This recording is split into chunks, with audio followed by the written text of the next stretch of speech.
પણ બ્લાસ્ટ થાય ને એના બે ભાગ હોય. પહેલો ભાગ છે બ્લાસ્ટ રેડિયસ, જ્યાં સુધી બ્લાસ્ટની ગરમી પહોંચે છે, જ્યાં હાઈ ટેમ્પરેચર છે, હાઈ પ્રેશર છે, જ્યાં આગળ કોઈ વ્યક્તિ જો ઊભું છે તો એમને તો ઇન્સ્ટન્ટ ડેથ થઈ જ જાય છે. પણ બ્લાસ્ટનો બીજો ભાગ હોય છે એક શોકવેવ, જે શોકવેવ ઘણા લોકોને ઈજા પહોંચાડતો હોય છે. શોકવેવ બતાવવા માટે હું તમને પહેલા તો 2020 નો લેબેનોનનો બ્લાસ્ટ બતાવવા માંગુ છું.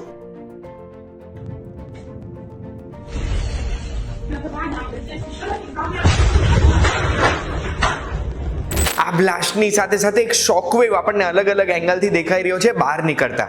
આ એક વિડીયોમાં બ્લાસ્ટથી આ વ્યક્તિ કેટલો દૂર છે, વિડીયોમાં 11મી સેકન્ડે બ્લાસ્ટ થાય છે અને વેવ એમના સુધી પહોંચતા 34-35મી સેકન્ડ થઈ જાય છે, એટલે 25 સેકન્ડ પછી આ શોકવેવ સંભળાય છે. મધ્યપ્રદેશના હારડા ફેક્ટરી બ્લાસ્ટમાં પણ આવો જ એક શોકવેવ જોવા મળ્યો હતો. તો શું હોય આ શોકવેવ, કઈ રીતે આપણને ડેમેજ કરી શકે અને આ શોકવેવ થી બચવા આપણે શું કરવાનું, એનો જવાબ જો તમે મેળવવા માંગતા હોય તેના માટે ધ્યાનથી સાંભળજો. હું તમને એક વાત કહું.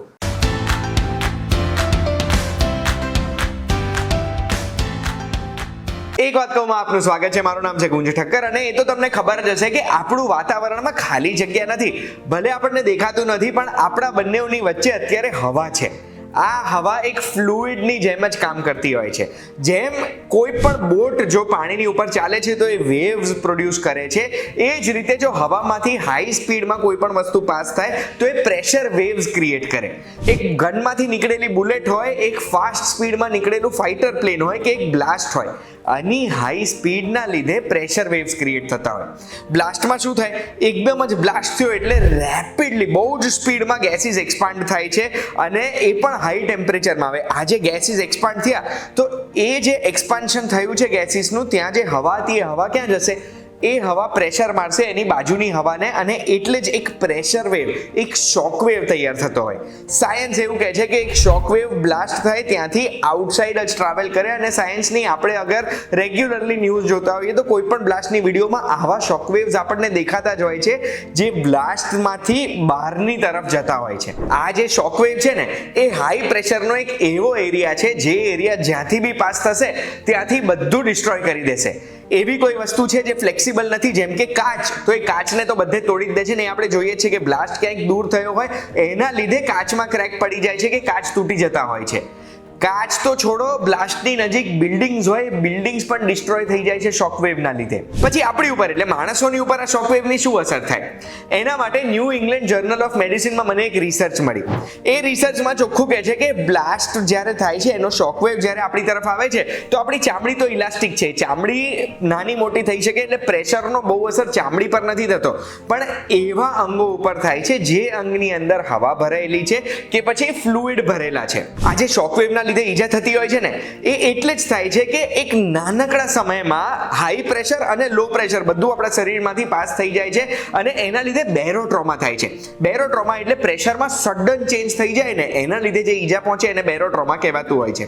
હવે એવા અંગ જેમાં હવા ભરેલી છે, લિક્વિડ ભરેલું છે, સૌથી પહેલા ઈજા થતી હોય છે ને સૌથી કોમન ઈજા શોકવેવ પછી આપણને કયા કયા અંગોમાં દેખાય છે?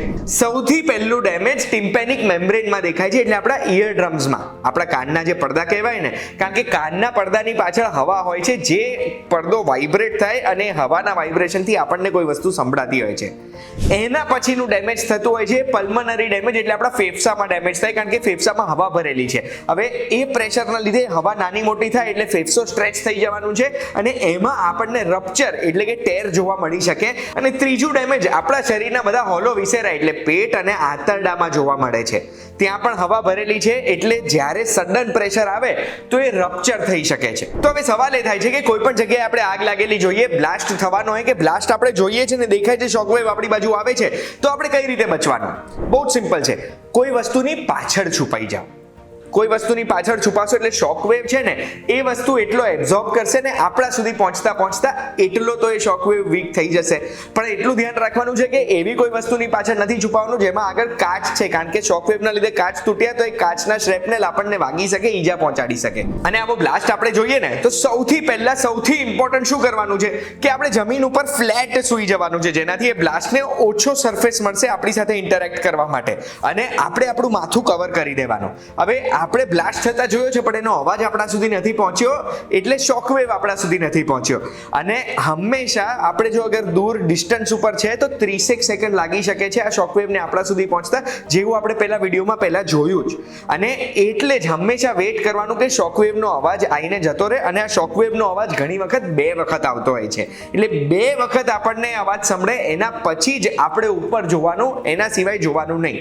બેરૂટ એક્સપ્લોઝનમાં આપણે આ જ જોયું કે એક વ્યક્તિએ પાણીની ઉપરથી બ્લાસ્ટ થતા જોયો, શોકવેવ જોયો એટલે પાણીની અંદર કૂદી ગયો અને એના લીધે એ વ્યક્તિ બચી ગયો હતો. ઘણી બધી સ્ટડીઝ જે મેં વાંચી એમાં તો એવું પણ લખેલું છે કે કોઈ પણ બ્લાસ્ટ થાય ને શોકવેવ થાય ત્યારે અગર આપણે કોઈ બિલ્ડિંગની આગળ ઊભા છે, એટલે બ્લાસ્ટ અને બિલ્ડિંગની વચ્ચે, તો એ જે શોકવેવ થતો હોય ને એના લીધે આપણને 2 થી 3 ગણી ઈજા થાય નોર્મલ વ્યક્તિ કરતા. અને એનું કારણ શું છે કે આપણી ઉપરથી શોકવેવ પાસ થઈ ગયો, પાછળ બિલ્ડિંગ છે, બિલ્ડિંગમાંથી પાસ નથી થઈ શકતો એટલે રિફ્લેક્ટ થઈને પાછો આવે, એટલે આપણને શોકવેવ 2-3 વખત ઇન્ટરેક્ટ થાય અને એટલે આપણા ઓર્ગન્સને ઈજા પહોંચાડી શકે. અને એટલે જ જે વ્યક્તિએ આ વિડીયો લીધો છે એના જેવું નહીં બનવાનું. આગ લાગી છે ક્યાંય તો એનાથી જેટલું ડિસ્ટન્સ તમે કરી શકો એવું કરવાનું. અને આવો કોઈ બ્લાસ્ટ થાય તો તરત જ મેં તમને કીધું એ રીતે બચવાનું. જો આજના વિડીયોથી આ બ્લાસ્ટની અને શોકવેવની માહિતી તમને જાણવા મળી હોય તો બસ ડ્રોપ અ લાઈક બટન દબાઈ દેજો. અને આવી જ માહિતી જોવા માટે એક વાત કહું, જોતા રહેજો VTVGujarati.com પર. આપણે ફરી મળીશું.